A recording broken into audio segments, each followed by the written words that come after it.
Hello there. It's lovely to be with you this very minute. We're going to do a meditative practice. It has yin elements and meditation in it. I'm studying with my dear friend, Pat Harada Linfoot, and I'm exploring this practice. I'll invite us to just concentrate on our breath for a moment, just inhaling and exhaling. And let your exhalation be a little bit longer than your inhalation, and pause after your exhalation. So we'll inhale, exhale, pause, inhale, exhale, pause,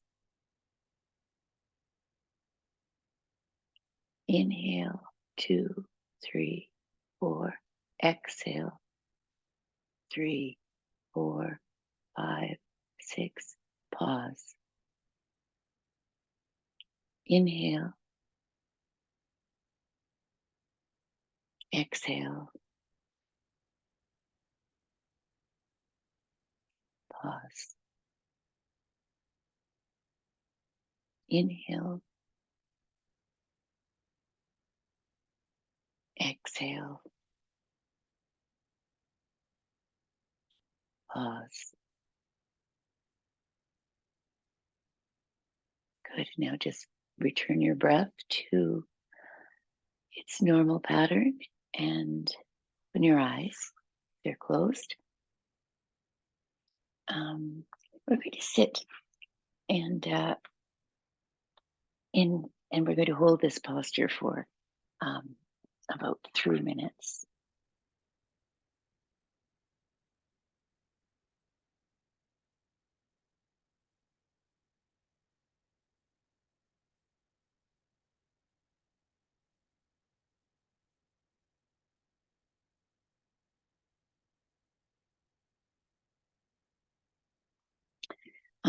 So I'll start when we get it. We're just put your legs out and then bring one leg behind you. This is cow face pose. It's not that comfortable, to be quite frank. So if it's too uncomfortable for you, you can just sit in a cross-legged position. Or you can find a position that is comfortable for you. Now we're trying to put our knees, one knee on top of the other, and depending on the size of your calves and how your body is oriented, this will be easy or hard. But you just want to make sure that you're in a state where you can manage for 3 minutes. So I'm just noodling my way here. Okay. And so we'll begin now. I'll begin the timer now. And I'm going to talk a little bit. This is from The Heart of Yoga, Developing a Personal Practice by T.K.V. Desikachar, who is a really wonderful teacher. And he outlines the 9 obstacles on the yoga way. So we'll talk about the 9 obstacles. One is illness. And when illness disturbs the mind, it's difficult to do your practice. Another are your moods. Sometimes when you feel good, you can tackle anything. Sometimes you feel lethargic. Tamas describes the lethargy, a heavy state of mind that makes it difficult for you to do your yoga. When tamas takes over, we can hardly do anything. We can scarcely move. For some people, doubt. This is a third obstacle. Doubt is the greatest obstacle. The doubt Patanjali speaks of is samsaya, a regular and persistent feeling of uncertainty. So that, say you're in the middle of something and you suddenly ask, how shall I go on? Is it worth even another day to do this? Perhaps I should look for another teacher. Perhaps I should try another way altogether. And then the fifth doubt is when you act hastily and carelessly, especially when we want to reach our goal quickly. Pramada, haste, can create problems. We slip back rather than make progress. And I think this is number 6 obstacle. Another obstacle is a kind of resignation or exhaustion, which we call alasya. It manifests as thoughts such as, perhaps I'm not the right person to be doing this. It's the lack of enthusiasm and little energy. And then the next obstacle is when our senses gain the upper hand and we begin to see themselves as masters rather than servants of the mind. Sometimes this happens even without our noticing it. It can easily happen that the senses take over out of habit and little by little steer us imperceptibly in the wrong direction. Avarati, distraction, is this great obstacle. The most dangerous of all obstacles, and the 8th and the last one, is when we think we know everything. We imagine we have seen the truth and have reached the zenith. Illusions like this are very common. They are nothing but ignorance and arrogance. Darsana. Another stumbling block can arise when, just as we've been thinking we've made progress, we suddenly notice how much there is for us to do. We're incapable of taking another step. We suddenly have no interest in trying again. And the word for this is alababumekatva.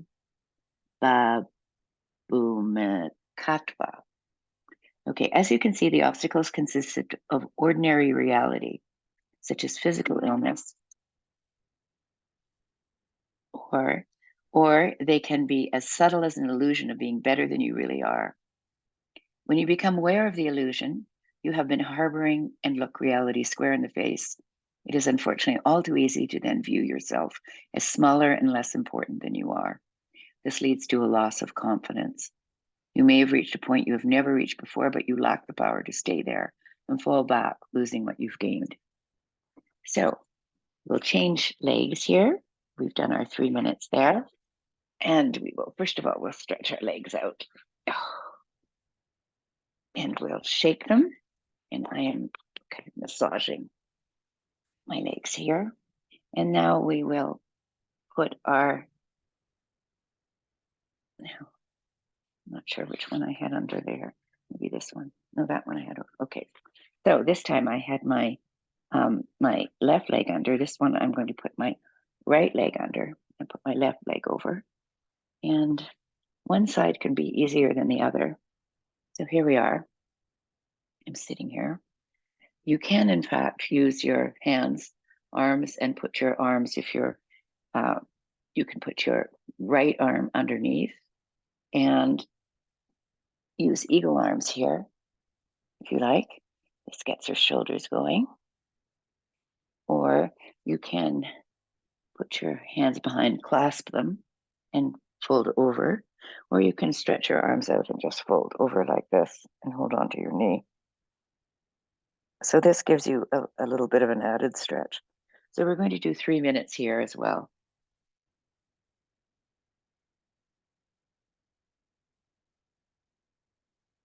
Okay. And now, how do we overcome these obstacles? Well, I'm going to read you that part now that we're sitting here in this space. Well, I demonstrated earlier one of the ways of overcoming it through pranayama, which is a way of focusing our attention on our breath, and it's Desikachar that recommends breathing with the emphasis on the exhalation and a pause at the end. Another method is to focus on the senses. So we can, sitting here in this moment, we can focus on 5 things we see in the room, and we can put those in a box. in our mind, the 5 things we see in the room. And next we can focus on the 4 things we hear.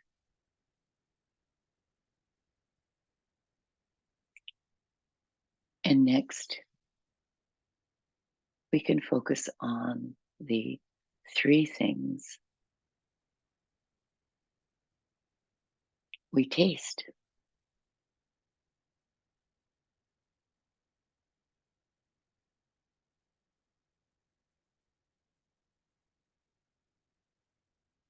And now we're focusing on the 2 things we touch.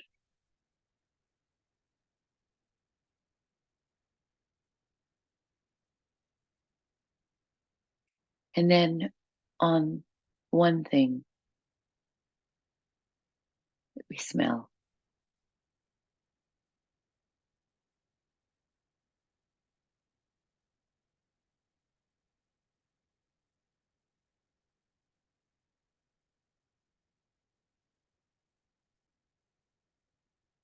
And now we're just breathing. We're inside our senses.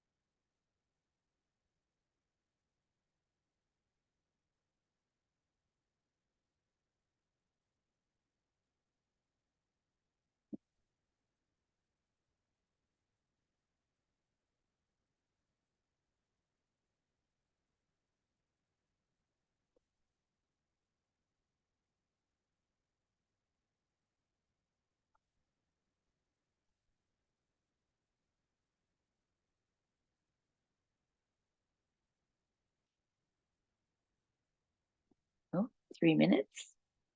And we can stretch our legs out again. Tap them.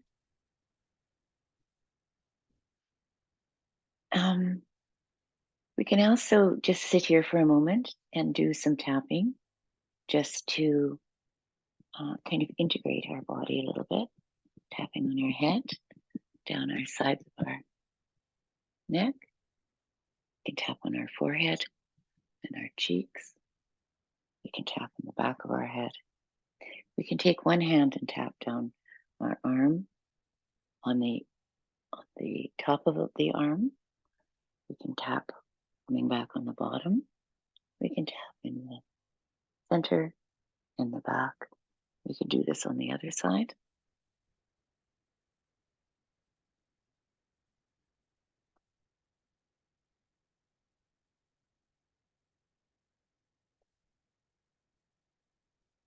And we can tap down our body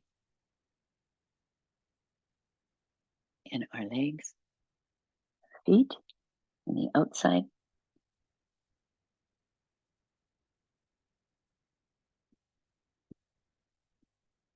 And up to the top of our head.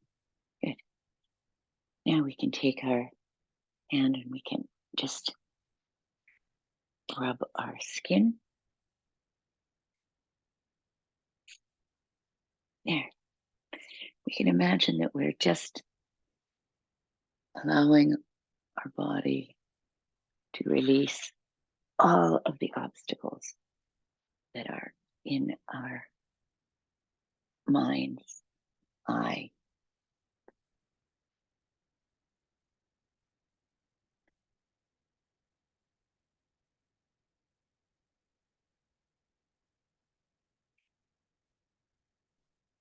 Let's just stretch up here and stretch out with our feet.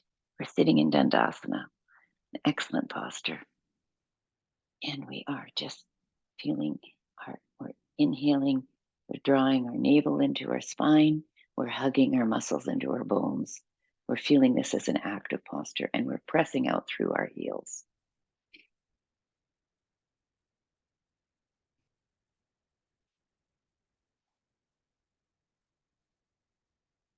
And we're just going to sit in silence here. We're breathing, inhaling and exhaling. Inhaling and exhaling. Good. Now we can spread our legs out in a wide posture and press out through our heels. You could lean forward if you like. Oops. I don't know how to turn off that sound, so I'll have to leave it for now. So I'm just leaning forward with a straight back, as straight as possible, and touching my toes here, but you could hold on to your shins. And we're just leaning forward with a straight back, feeling this in the groin.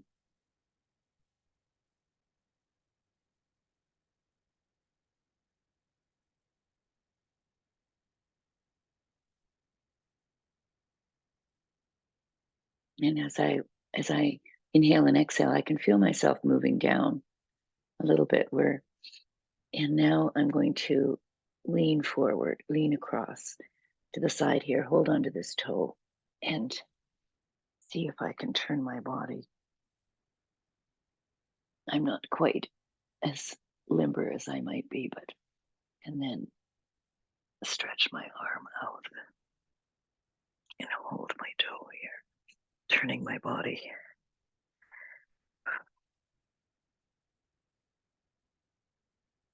This is quite a serious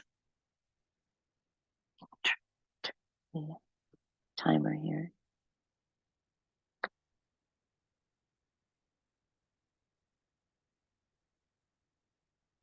There we go. And let's see how we do in this side stretch. Bend.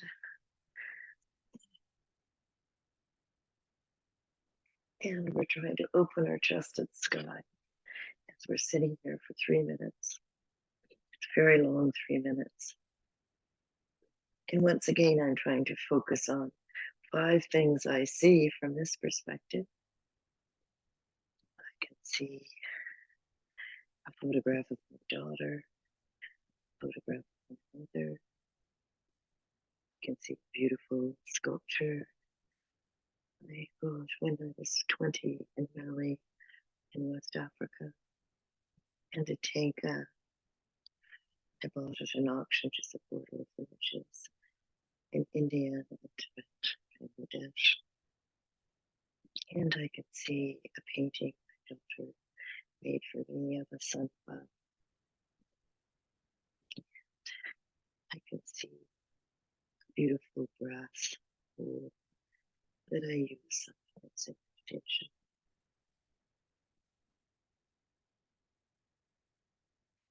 And I can hear the sound of the furnace because it's autumn, so the heat is gone. And I can hear rather the rustling of my puppy in her crate, not too far away from me. And I can hear my boyfriend rustling in the bed upstairs. The fourth thing I can hear, I can imagine I'm hearing my own heart. And I can smell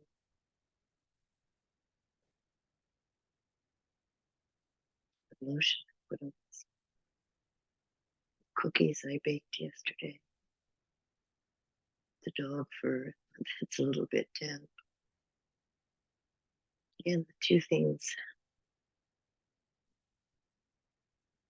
that I can taste are the cookie I ate before I began my class and the toothpaste.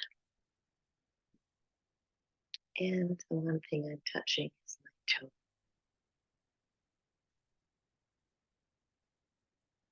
And now I'm going to come up. 3 minutes is up. Oh, and I'm going to roll my shoulders back.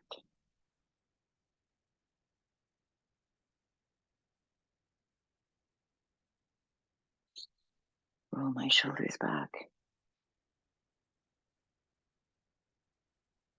And then forward. Switching out.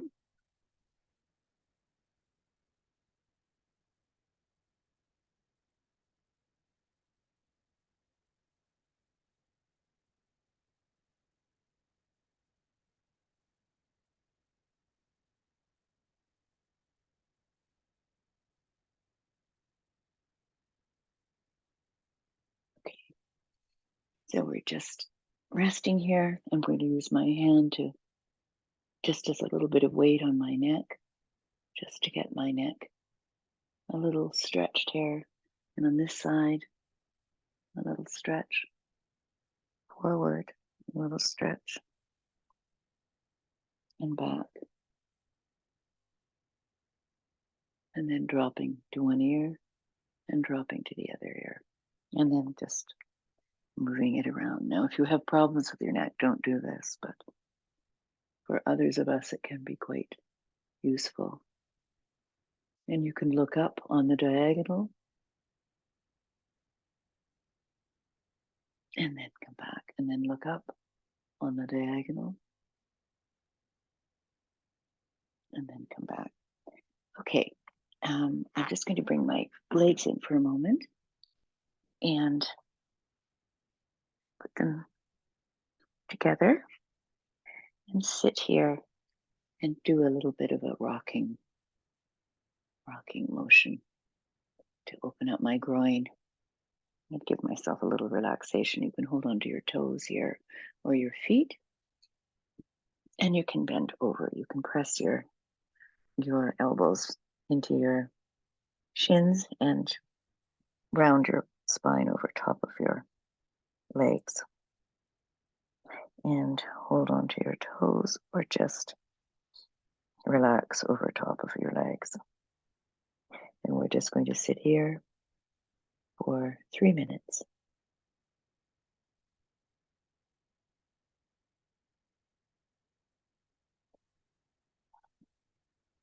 Inhaling and exhaling.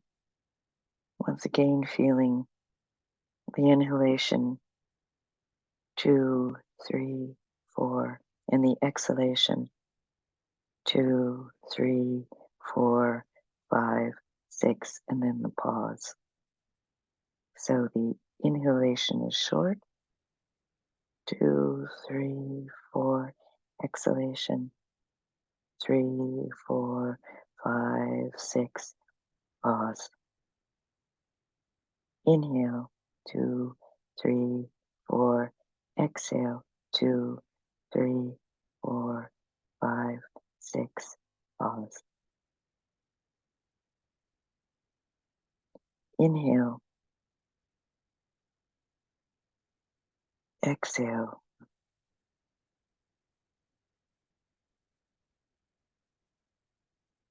pause.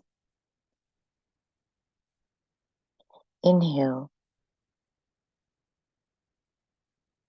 exhale,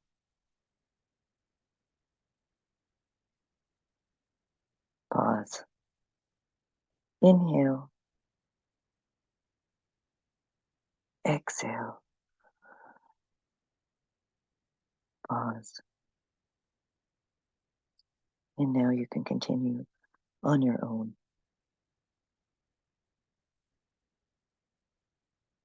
And with each exhalation, you can perhaps move a little bit further down, a little bit further out, extending your chest out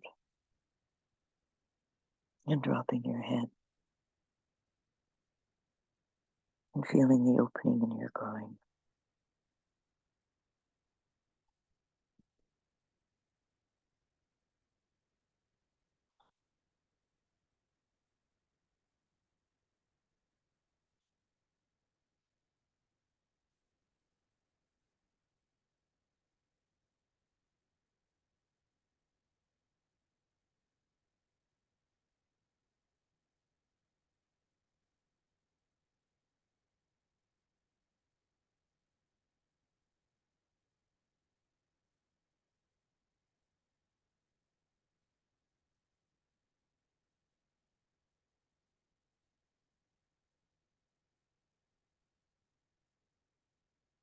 Now we can come up. And I'm just going to extend my legs out again, and we'll work on that side stretch on the other direction. Okay. Good. Now I'm pressing my heels out. My feet are reaching, are pointing up towards the ceiling. And I'm just going to turn here, and I'm going to stretch down this way a little bit. And I'm going to hold onto my foot and have a stretch this way just to open myself up a little bit.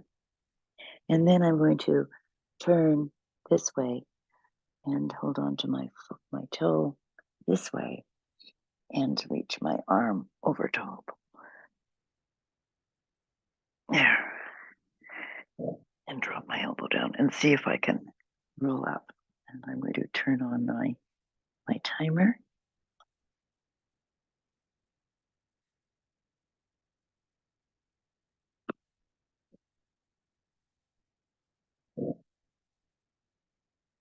And this is not the most comfortable position, but life is not comfortable sometimes.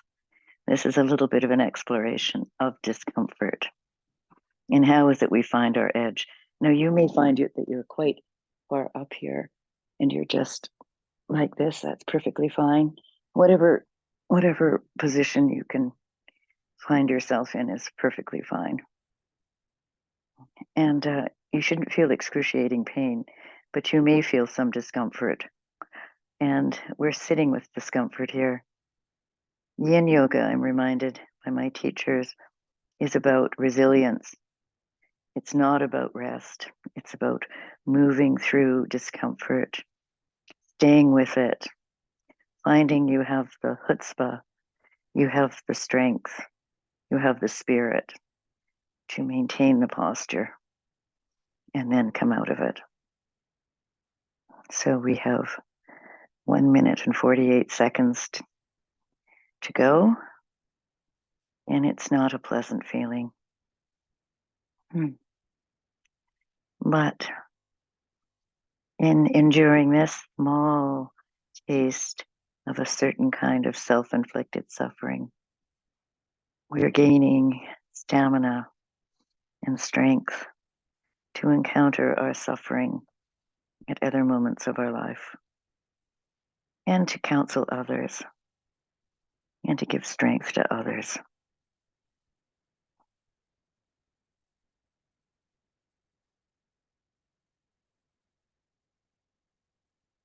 We should be opening our chest to the ceiling here, which is almost an impossible task.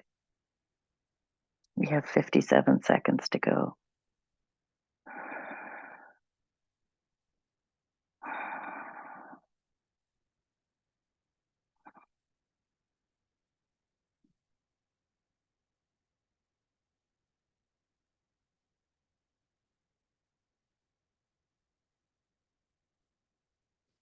Focusing on our breath again, inhaling, 2, 3, 4, exhaling, 2, 3, 4, 5, 6, pause, inhale, exhale, inhale, exhale, pause, inhale, and that's it. And now you can come up, 3 minutes. Oh, roll your shoulders around and feel a real strengthening. You can embrace yourself. That was good work. It was hard work. And then embrace yourself the other way. Good. Point your toes and then point your heels. Stretch out your heels. Point your toes.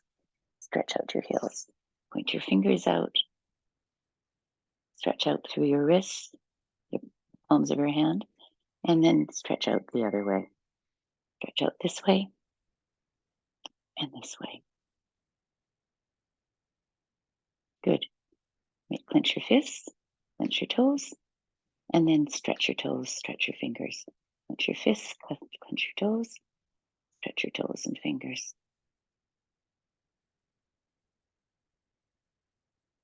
Good. And shake your fingers out. Shake your toes. Good. All right. Now we're going to bring our legs back in. And we'll try Pigeon pose, which I'm not sure what it's called in Yin, but so in this pose, you can have some blocks, which can be very useful, or some books, whatever you like. And here I'm just going to move down into Pigeon and put one leg, my right leg, on the diagonal and stretch my left leg back. The full expression of the posture is your leg at 90 degrees here with your heel extended out like this, but that's a bit too much for me. So I just point my toe on the diagonal and stretch my leg back. And I can sit up with blocks here on a height that is comfortable. Or you can put your hands on the ground. You could put something underneath your right hip if you need a little bit of support there. And I'm just going to do some variations for 3 minutes here. And starting now. So we're going to start in this upright position.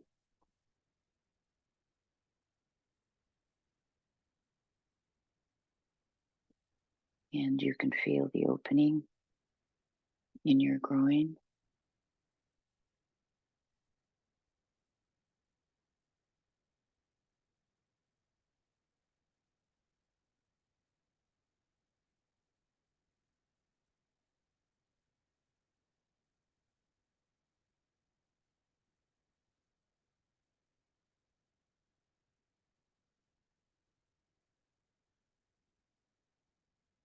So the focus here is on the obstacles that we experience in life and overcoming them.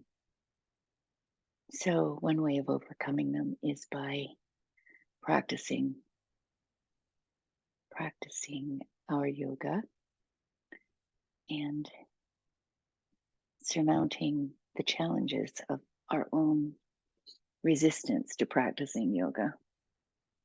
So finding ourselves on the mat or on the bed or on the floor or on a chair or wherever we are practicing, and breathing, inhaling and exhaling is in fact a very virtuous activity, as it gives us strength and resilience. Okay, now we're going to come down. If you can do this, I'm coming down onto my forearms here, and I'm just resting here. You can also come all the way down to the floor if you like, and rest your hands on on the backs of your rest your forehead on the back of your hand rather, or on the floor.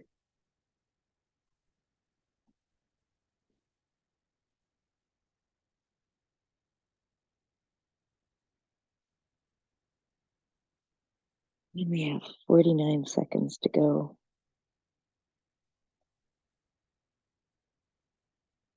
You may be feeling it in the back of your right hip, your glutes, opening up, stretching.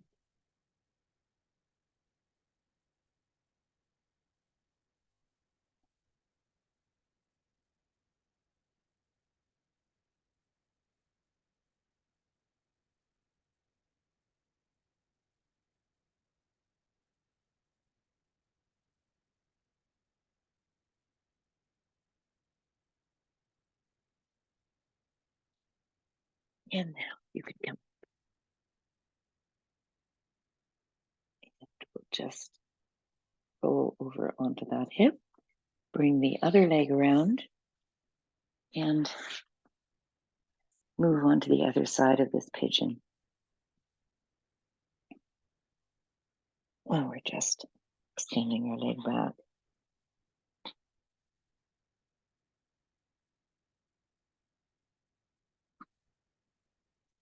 And once again, we can come up onto blocks if we like, or you can be on the floor. We're just feeling that movement in our body.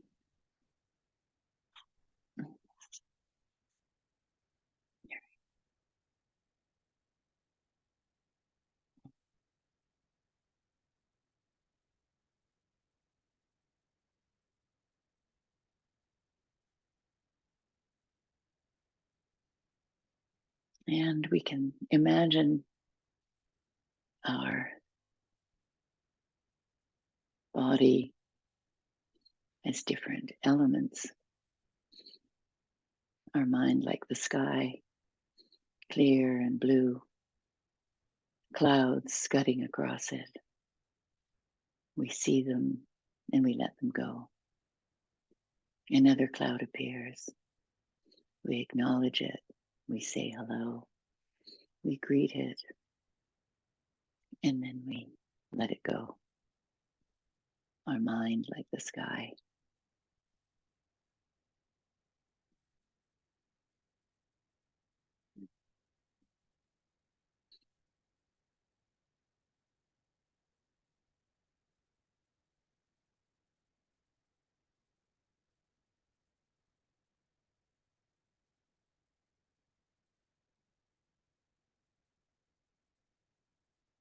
And once again, we can come down onto our Sphinx arms in pose and rest here.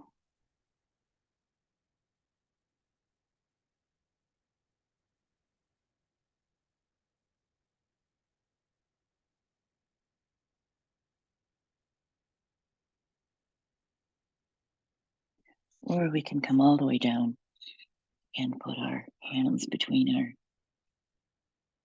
and put our forehead on the back of our hand, and feel once again the opening in our glute in the front right hip and in the back of our left hip, our glute, and our hamstrings.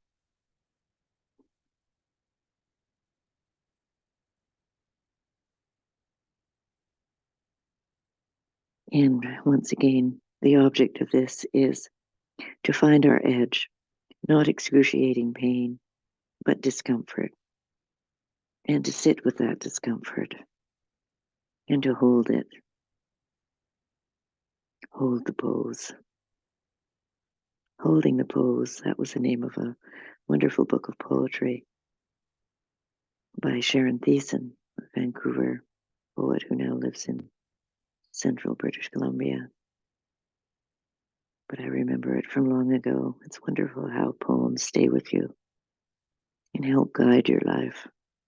Holding the pose. Little did I know that at 72 I would be holding this pose with you. And now we're going to come up again and bring our legs around and feel what that's doing to you. I'm going to rock a little bit here, back and forth. Feels good. Extend my legs out. Good. All right. Now we'll do some back bends. And we're going to just roll onto our stomach and move into what's called in yoga Sphinx. This is a pose that is quite a good back bend. You should press your pelvis into the floor and feel that your chest is rising up, your collarbone is looking towards the front of the mat, and your head should be in line with your spine. You don't want your neck crooked down or up. It should be in a single line. And we're pressing into our hands and our elbows here. And we're just staying here for 3 minutes once again.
And we're just breathing here, inhaling 2, 3, 4, and exhaling 2, 3, 4, 5, 6.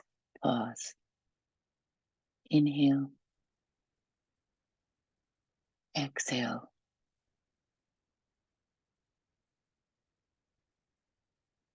Inhale, exhale.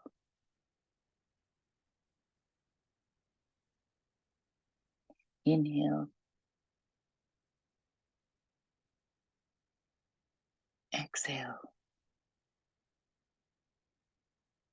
Inhale, exhale. Inhale, exhale. Inhale, exhale. Inhale, exhale.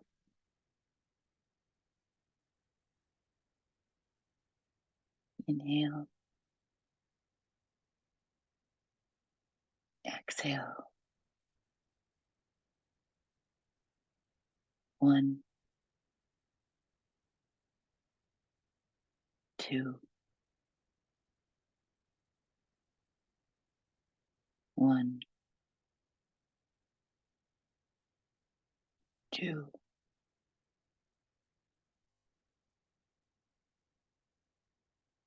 1, 2.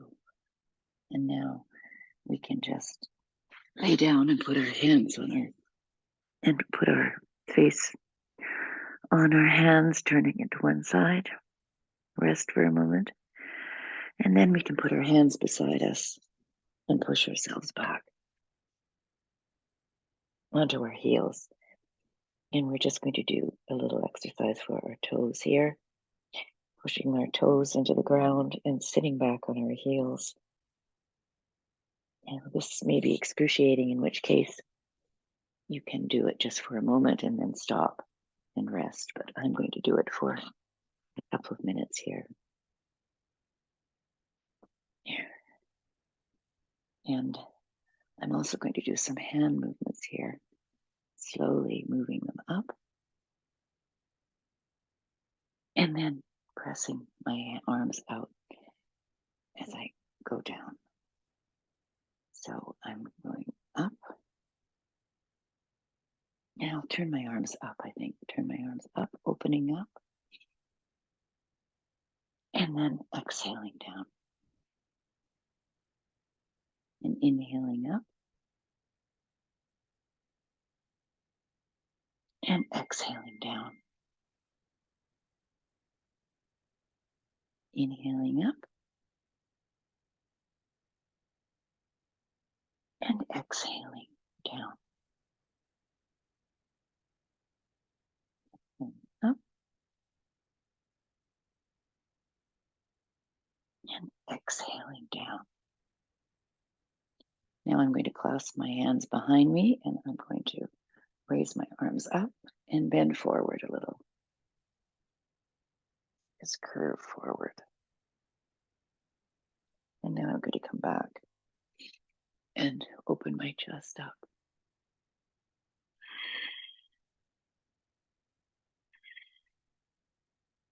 And I'm breathing here with this open chest.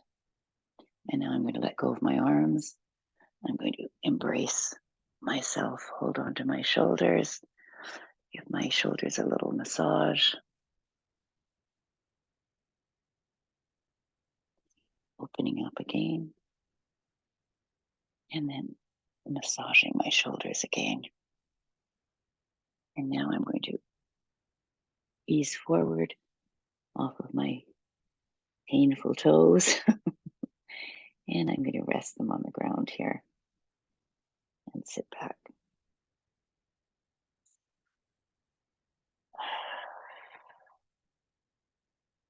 And now I'm going to come up and stretch one foot out, pressing into my heel. Stretch the other foot out, pressing into my heel.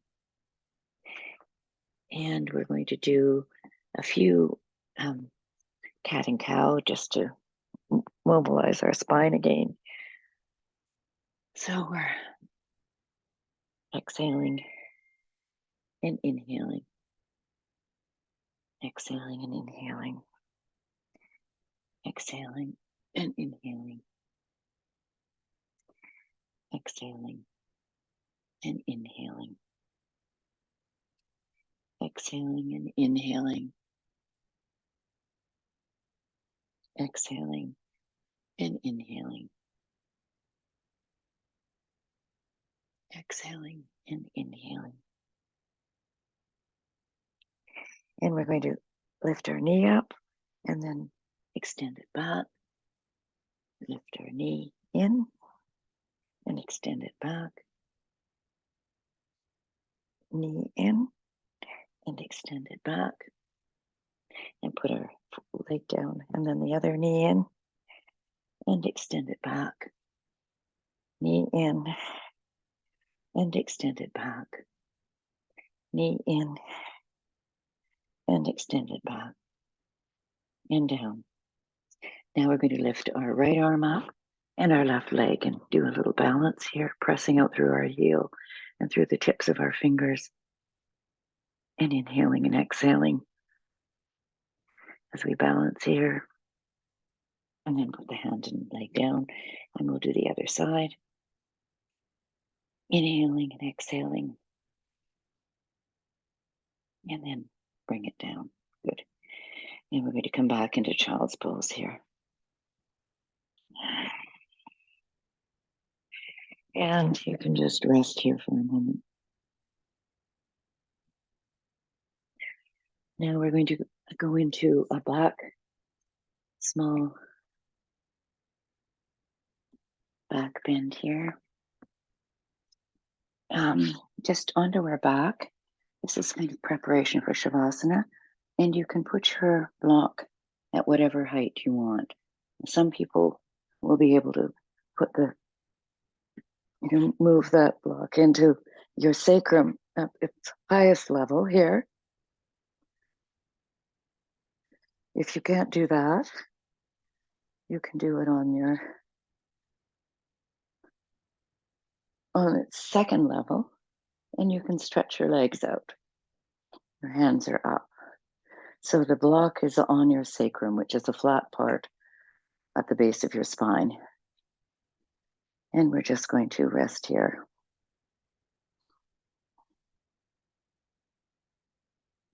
If that's too much, by all means, come down to your lower level here on your sacrum, or you can just lay flat on your back.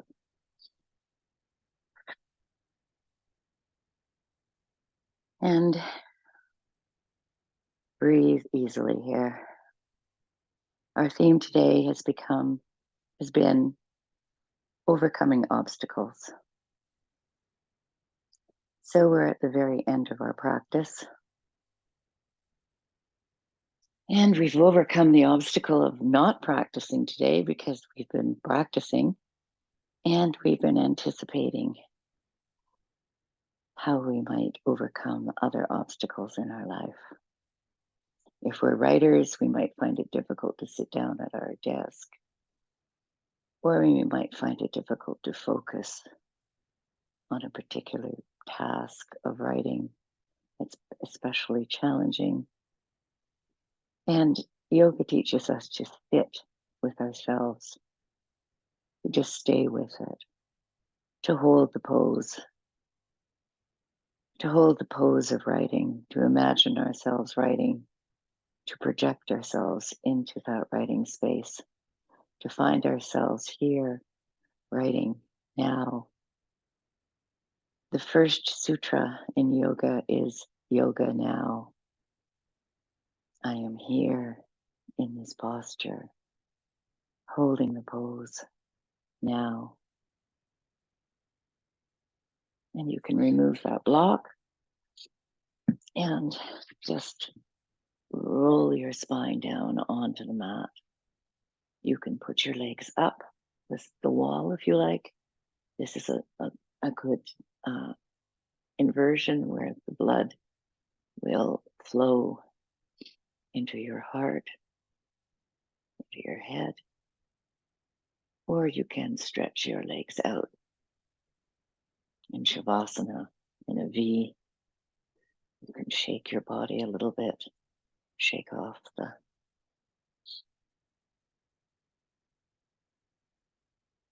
the obstacles, and just feel yourself relax. You could put your hand behind your head and stretch the skin on your scalp, and then set your head down again so that your chin is lower than your forehead. We often walk around with our chin extended out in front of us, but we don't need to feel that sense of tension in our body. And I'm just going to invite you to relax here in this pose of deep relaxation, the corpse pose, Shavasana. And I'll call you back from your deep relaxation in 2 minutes.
All right, I'm going to call you back from your final relaxation and invite you to, with your toes and your fingers, and feel sensation emerge again in your body. And you can curl up on one side and then rest here in a fetal position in the comfort of knowing you practiced well. And now you can press your hands into the floor and push yourself up into a seated position. And the sutras are interesting. So we talked about obstacles and difficult challenges and discomforts, negative thinking. And one of the ways of approaching these difficulties is in Sutra 1.33. Well, 1.32 is if one can select an appropriate means to steady the mind and practice this, whatever the provocations, the interruptions cannot take root. And 1.33 has to do with other people. In daily life, we see people around who are happier than we are, people who are less happy. Some may be doing praiseworthy things and others causing problems. Whatever may be our usual attitude towards such people and their actions, if we can be pleased with others who are happier than ourselves, compassionate toward those who are unhappy, joyful with those doing praiseworthy things, and remain undisturbed by the errors of others, our mind will be very tranquil. So with that to look forward to, I look forward to being undisturbed by people who are doing disturbing things. This is something I have not mastered. And I will think of the merit of this practice and extend it out to all living beings, and imagine you there, me here, and all living beings finding peace. The teacher in me salutes the teacher in you, and the student in me salutes the student in you.